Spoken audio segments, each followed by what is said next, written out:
Woohoo!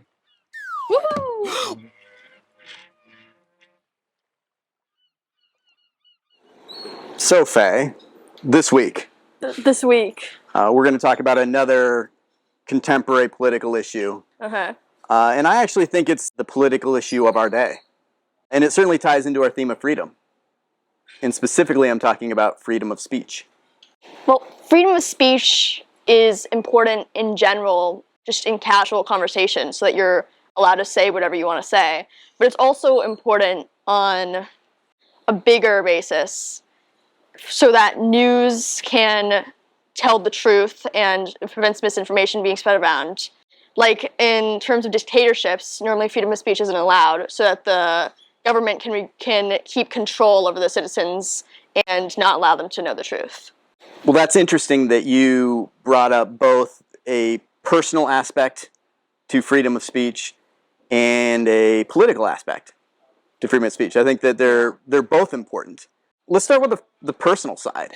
What is that? Like, what is that feeling? Like, just being able to say what you want to say and not having to worry about it, or, what's important about that? It's so that you are able to portray yourself in a way that's honest, and that you're able to communicate with the people around you casually without filtering yourself. It's so that you can talk about your own truths and your own opinions and beliefs, and just in general lesser things like jokes, etc., without worrying about there being any legal response for it. Well, and I think you bring up 2 points there. One is that our speech is a reflection of our identity. Yeah. And so when you can't use the words you naturally feel like using, you feel like in some way you're suppressing yourself. Yeah. And that doesn't feel good. No, not at all. Right? The second aspect that you brought in was there's a certain effort to censoring yourself all the time. Yeah. Right? And that's a lot to ask of someone, to always have a secondary filter running. Where you're like, it's hard enough to be a human being as it is, right? Yes. It's hard enough just to speak as clearly as you intend to, and then to be like, you've got this secondary filter. You're like, oh yeah, well, make sure I don't do this or that. That's effort. That's hard. Talk to me about the political side. Well, freedom of speech means freedom of anyone saying what they want to say. So it's you, your friends, your family, but also the news and politicians. Important people are allowed to broadcast their voice and say whatever they want to say to everyone else. And that can be a dangerous thing, but I think it's also a very necessary thing. As long as you're aware and you acknowledge that what other people say can not be the truth, that people can lie to you, maliciously so, and try to convince you of things that aren't true, and that could lead you to do terrible things or believe things that aren't true. Freedom of speech is important so that there's not just one thing being broadcast. So there's multiple beliefs going on, and that one thing can't just be controlled by the government and what the government wants you to think. Because if there's just one idea running around centrally without any other ideas to conflict with it or challenge it at all, then that idea, even if it started true in the beginning, will eventually morph into something one completely unchallenged that will be untrue. So, in your opinion, conflict or dissent is essential for maintaining the truth. Exactly.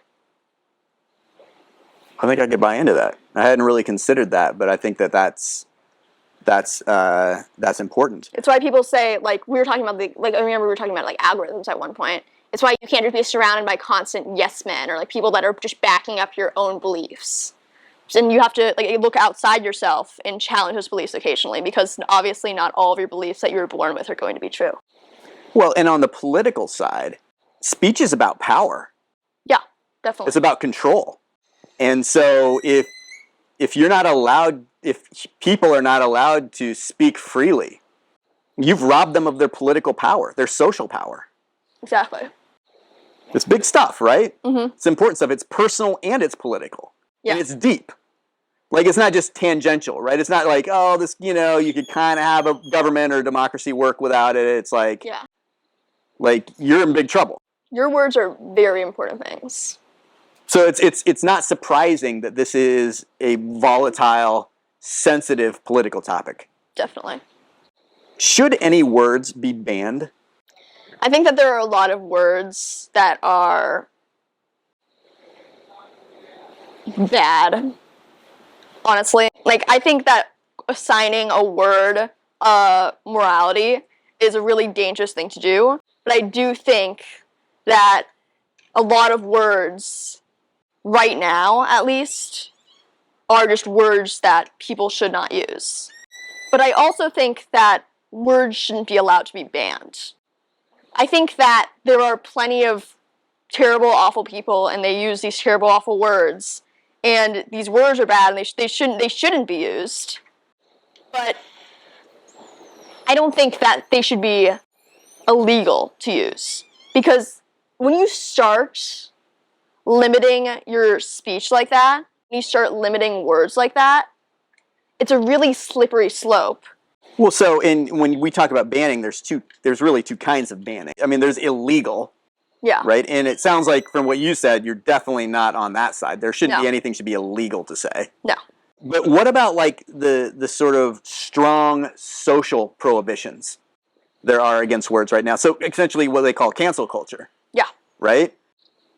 Cancel culture is a really tricky subject because I think that it is genuinely an important thing to have, which is the concept of removing someone's platform when it becomes harmful for them to keep that platform and they're spreading harmful ideas to a mass amount of people. But then it's also used way too often, and people are canceled for things they did 10 years ago, which they've already apologized for. But in terms of the social aspect of banning words, right now, there are a lot of words that society has deemed completely unusable and bad to say. But then there are still a ton of people that use them, and they don't really face any major repercussions for it. Well, I mean, I would challenge that a little bit, right? I mean, there are people who've gotten fired from, their jobs for using a wrong word. True. And that's about as big of a repercussion, taking away your economic ability to survive, right? That's a pretty real repercussion. Yeah, I shouldn't have said that. There's definitely these major social repercussions to saying these words.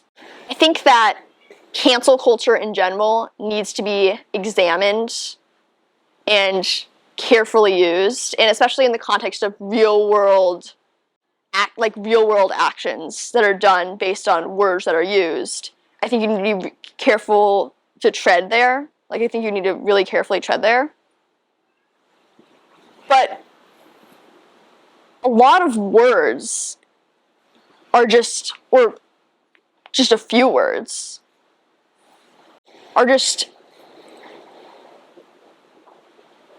entirely harmful, and in the only context they can be used is a harmful way. And I think that firing someone that has bigoted views that were revealed by them using the word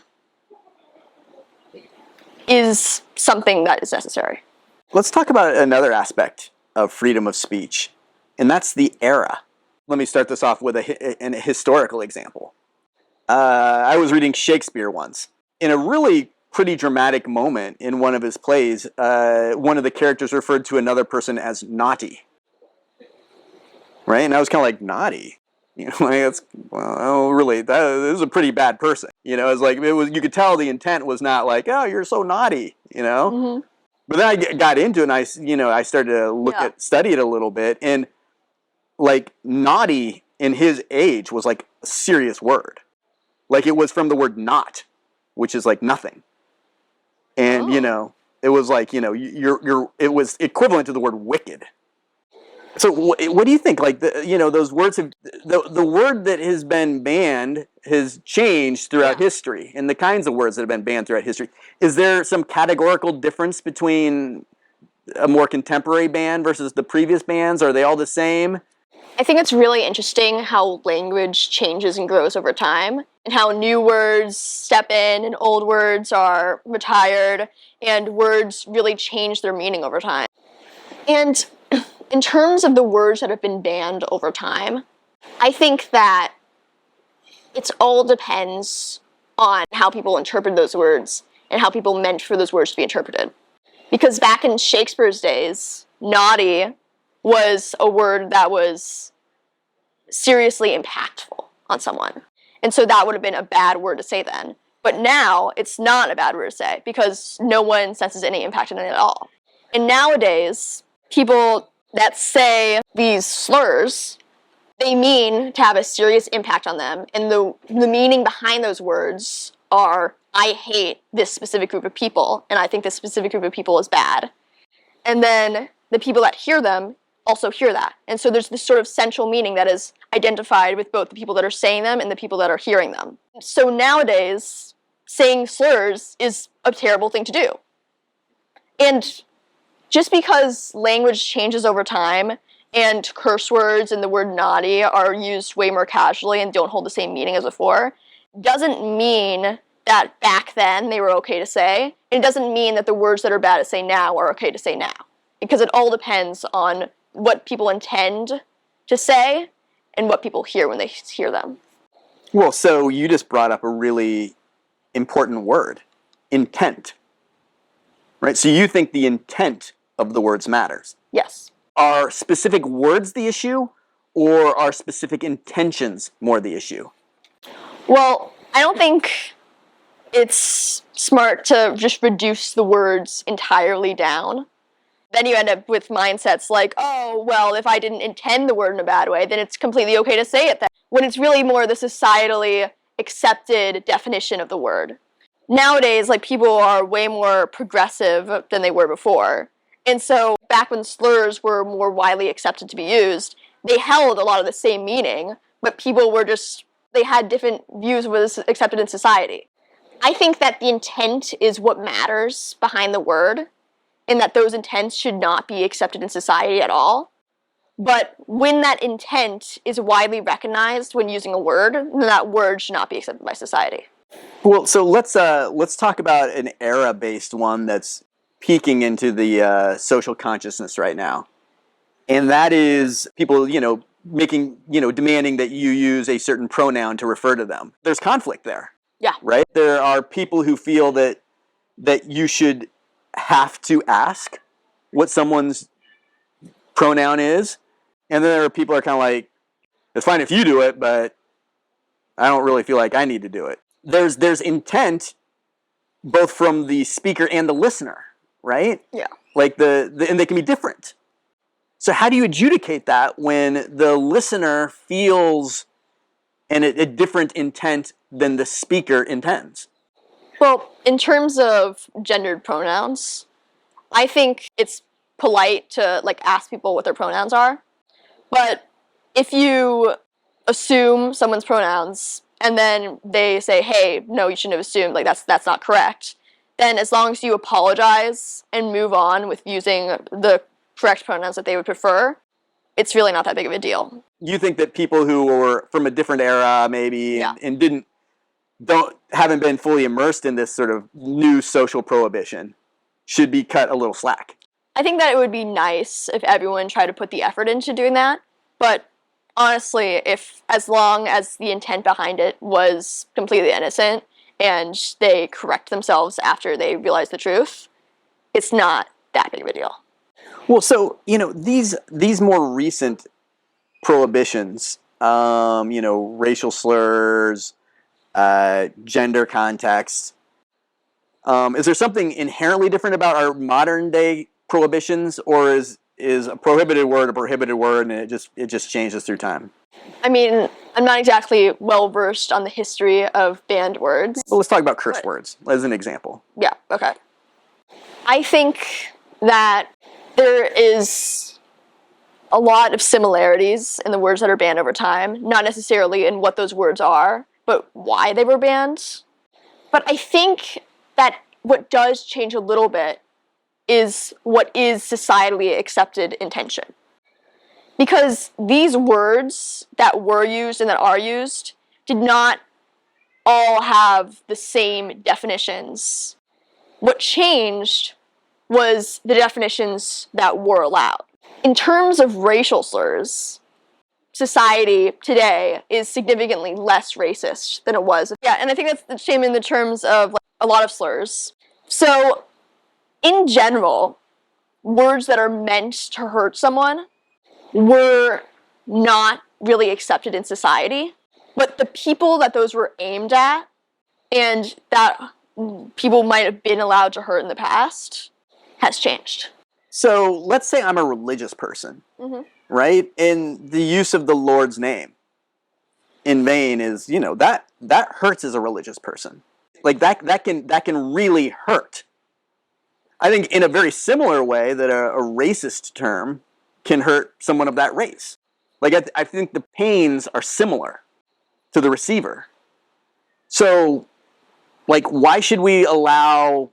Why does society now allow us to hurt the religious minority, as it may be at this point, but not allow us to hurt a racial minority? Well, as someone that used to be very religious, and as someone that has always been white, like as a real question, do you genuinely believe that someone using that word could hurt as deeply as a racial slur being used? Well, essentially, I can't say whether it hurts as much as a racial slur, because that's hard for me to understand. I don't have any context. I don't have any experience of that. Yeah. But I can say that, so I can give you an example. I was at Christmas. No, I was at Thanksgiving at my grandparents' house. Okay.